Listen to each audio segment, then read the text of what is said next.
Right, vazukuruka. Pane nyaya iri kundibata, ndakabatikana. Kutobatikana chaiko chaiko. Tine umwe munin'ina wangu akaita tsaona nezuro akashayika. Handiti ndo motikari yachiona naiye wandiri kuisa murutivi. Motikari umwe wakashayika, I am sure vaivapo 2. Musikana anonzi Cynthia Njiva na Wayne. Handiti vakapfuura nekuda kwetsaona. So kukadoma ndoko kwandakakurira. So apa vana zvizvarwa zvokukadoma, kureva kuti kadoma yafukidzirwa negore dema. Tichida kungoti kumhuri dzine vana ava vapfuura, ndine urombo,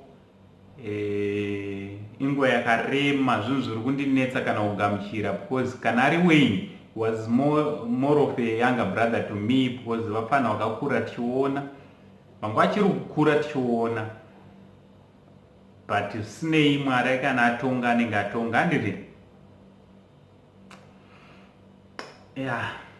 ndine urombo, kumhuri kwavashayikirwa ndinoti ndine urombo nematambudziko. Handiti may their souls rest in power. Handiti because impeu iri kudyarwa ichapfuka, ichamuka. Handiti so let their souls, ndinoti mweya yavo ngaizorore nesimba.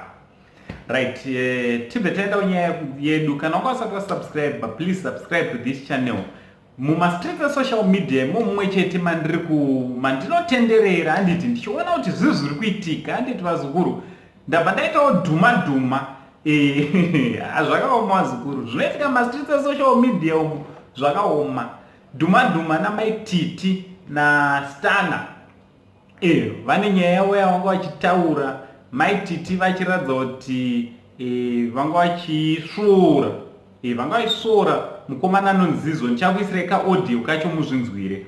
Vanga vachisvoora Zizo kuti panyaya dzebonde Zizo anzi idofo guys. Hainini dzimwe nyaya dzacho dzinotaurika pa social media paka dzakaoma. Dziva ndo vanga vachitoudzwawo, vachitoti aiwa vasikana vane mabatirwo, vane zvavo zvavanga vachitaura. Muchanzwa kaaudio kacho. But is it right here vazukuru kuti zvoni kana munhu wawakambodana naye zvakapera, maititi naZizo zvakapera. Handiti tozonzwa futi maititi vakutaura pamusoro paZizo kuti anga asingagone mubedroom panyaya dzebonde. Zviri right here vazukuru? Munozviona usei? Inaunsa sekuruka ini according to inini ndindadaro ndinoona sezviri right vazukuru, because ndakutoona kuti tinenge iri bitterness. Because why is it maititi is always talking about Zizo asati akambonzwa kuti ameno kana achidhisa maititi kana kuti achitaura zvanotaura anything bad about maititi ameno. Because kana vakuexposa zvekuvata vakutiudza pamasocial media kuti Zizo anga asingagonewo kuvabata zvakanaka. Hazviroti Zizo wachona ainakirwa nawo maitita. Totozvitaura ini. Zizo anotya kuzvitaura. Zizo not kutya, anotorespecta. That is respect. Anotorespecta. Ndosaka asingauye mumasocial media. It doesn't mean kuti maititika zvese zvavaiitira Zizo vaigona. Handingadaro sasekuru, ngatiwane chekutodzidza izvo zvazukuru. Vanhu kana tichinge tarambana ibva wamira kutaura about that person. Kana waramba nemunhu unotaurire pamusoro pemunhu wewe. Unotaurire pamusoro pemunhu. Unless kana une bitterness, then you can continue talking. You can continue talking about that person. So what do you think vazukuru? Munofungewo nenyaya iri kutaurwa naStana namaititi vachitaura kuZizo, vachiwinza nyaya dzemubedroom pachena. And not forgetting kuti vana vari kukura vane vachiteerera izvozvo, vane vachiteerera. Amen. Ndozvandangoti ndiuye nazvo mundiudze kuti munofungeiwo kaaudio kari kuteera.